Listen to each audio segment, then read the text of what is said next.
Well, thank you guys for coming because, there is a mingling event outside and you could have had pizza, but you chose to come see me and I appreciate it. Do I have a remote for the slides?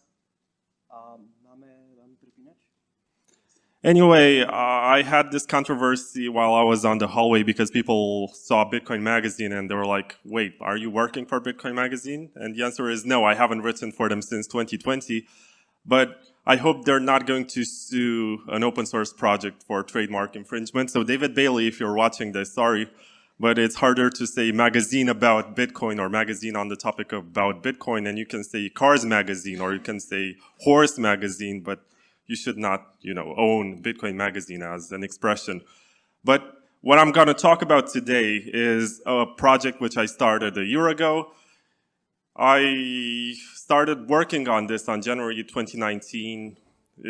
I called it the Bitcoin Takeover project, and I started with the podcast, but my main job was to write. So basically, I considered putting my articles into something which is tangible and something that people can bring to meetups, to conferences, and they can enjoy reading in their own leisure. And a big reason why I chose to write a magazine as opposed to a book is the commitment that's required. As in the case of a book, you have to read from one chapter to the other, and there needs to be some sort of continuity. Whereas in the case of a magazine, you can pick it up anytime. You can put it on your coffee table. You can read one article. You can pass it on to somebody else. You have pictures that make it look nice. And yeah, I guess I foreshadowed some of my slides, but I don't want to hold you for too long because I know that the pizza is tasty. And there's also the Satoshi's Vision version of the pizza, which I highly recommend. So I first launched in July 2021 the first magazine. It was not this one because this is the 2022 edition. And I wrote a lot of articles. I put them all in one magazine and I decided to make it open source. And it sounds counterintuitive because it's kind of like a dictatorship here. There's only one guy writing all the articles and it's open source. How does that even work?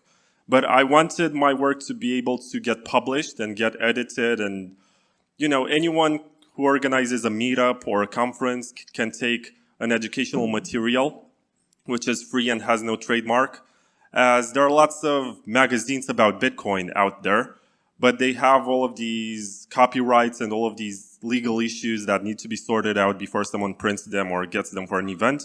And I don't want there to be like a high cost involved. If you want to print a copy which is worth like $5 with very cheap paper, you can do that, and it's up to you. This one, for example, which they have customized for this occasion, for Pizza Day, I think it cost them like, yeah, it cost them like, what's that, $15 or something? Yeah, so kind of like that. It cost them like a lot of money to print in this quality, and I actually dropped this.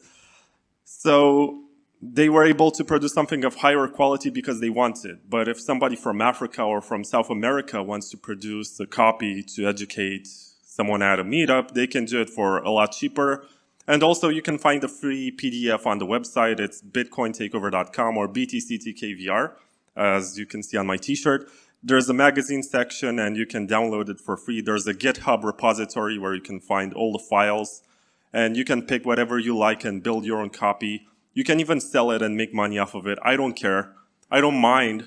You can start a business and basically, jumpstart some sort of media empire out of my work. I honestly don't care as long as, people read my work and I get credit for it. That's how I operate. It's more about the content. And it's using the Creative Commons 1.0 license. So you can do whatever you want with it. You can add your own work on top of mine, even though, I personally would not like it to have this lack of consistency in styles, but you can do that. So you're free to do whatever. And I've given away more than 300 printed magazines to people in the last year. Thanks to sponsors, I took money from sponsors who have full ad pages in the magazine. This was the trade-off that I accepted. In order for me to produce these and give them to people so that they get to experience what it's like to have a magazine and read articles and maybe pass them on, I took money from sponsors. You're free to remove the sponsored pages from the free open source magazine in the GitHub repository. you can add your own if you start to print. So I guess that's how it works. In 2021, I gave away free copies at the Mallorca Blockchain Days conference, the Atlanta Bitcoin conference, and I'm very proud of that because I was able to get a copy to Peter Willie and also to Jimmy Song, and I think it was Seed Signer, the guy who does the DIY hardware wallet. And I'm very proud of that because Seed Signer has been like an inspiration for me on how to conduct this project.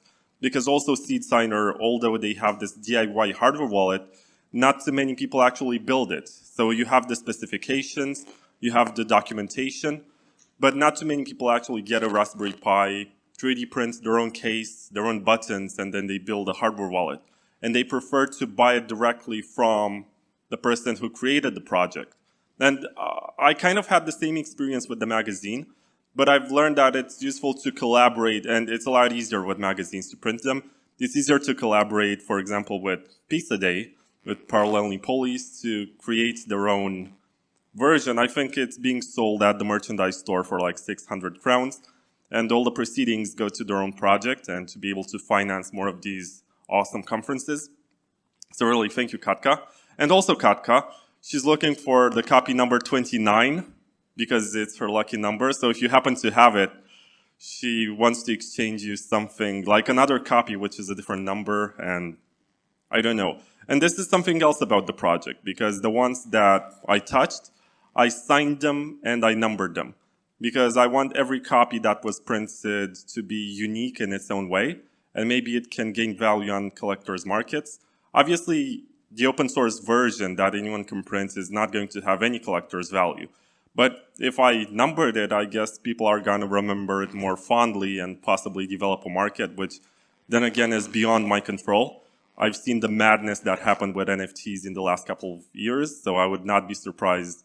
Like, there's Citadel 21, a different magazine, and they have their first issue, which was only printed in 1,000 copies, and that one can go for up to $1,000 on secondary markets. So, yeah, you know, it's supply and demand. This is what the first magazine looked like, and I tried to replicate a Pink Floyd album cover. I'm not sure if you know Uma Guma, which is their 1970 album, where they have this draw stay effect with a picture within a picture, which is different each time you zoom into it. I thought it was cool. I'm not sure what you think about it, but anyway. I did this for all of 2021 and delivered almost 500 copies. And this year I'm collaborating much more with events and venues to be able to not just print them at home and deliver them worldwide, to print them on location and have them being distributed to all the people who participate and might be interested in accessing the content. So I did 8 different versions of the same cover, and each one of them has a different supply, had a different occasion for which it was created. There is the second one there, which has the Bitrefill logo, because they gave me money to print them and send them to a Bitrefill team building event. So Sergey, I'm not sure if he is here, but thank you. I think he's outside. And yeah, right now you can print this and distribute it, and you can modify it and do whatever. So this is the second edition for 2022, sorry. This is gonna be distributed all year long, and my plan for it is to have it translated into Spanish and French. For Spanish, I think it will be in August that Surfing Bitcoin, which is another conference, takes place. And for that event, I think we're gonna do like 50 copies in French, and from there on, the community can take it and do whatever they want with it to educate locally. And also, I want for the El Salvador conference, which takes place in November, I think, this year, which is called Adopting Bitcoin, to have an edition that's gonna be 100% in Spanish, because I feel like there's a huge language barrier. It's easy for us to create content that's only in English. It's easy for us to have debates within this narrow circle, but there's a huge world out there which doesn't speak English and has nothing to do with what we're talking about, and they're at a lower level in terms of understanding. And I feel like this is a disadvantage because it's ridiculous to ask them to learn English just to get into Bitcoin. Not all wallets are translated, not all educational materials are translated, And the fact that this is an open source project attracted some attention from community members. Maybe that they're not, they all have their self-interest. So the guy who translates the Spanish version and has translated like 80% of the articles, and they're on the Bitcoin Takeover website, he is interested in getting a job in the field. And he's gonna present these articles that he translated as part of his resume to get hired by CoinDesk or Cointelegraph or whichever publication has a version in Spanish, which I think is very legit. And that's why people contribute to open source, because they want to acquire experience and they want to also get known for doing something, to get out there, to have some sort of work which they can present to a potential employee. No, employer, not employee. So yeah, this is what I have to say about this. This year's edition, I delivered like 300 copies, I think, up to this point, to people around the world. This is Fartface 2000. I'm not sure if you know Fartface, but he was the second recipient of the Lightning Torch. Actually, the first one who got it from Hodlonaut in 2019, if you were around at the time. And he's from New Jersey in the USA, and he got his copy last week. I just presented this screenshot because I made 2 volumes for this magazine. The second one is not available because it's not very relevant for this occasion. The second one is actually a history of my podcast with QR codes that you can scan to listen to a specific episode. I did that. I did not ask Paralelní Polis to do that because, it's not very efficient in terms of resources. It's better to just have the educational content. Not that my podcasts are not educational, but you get the point. And I also have some famous hodlers that I wanted to mention. For the first edition of last year, I had Peter Todd and Amir Taki, Thomas Voigtlin from Electrum, Joshua Shigala from Voltoro, and I'm very grateful to him because he sponsored me to do the first edition. So there would be no open source magazine without him.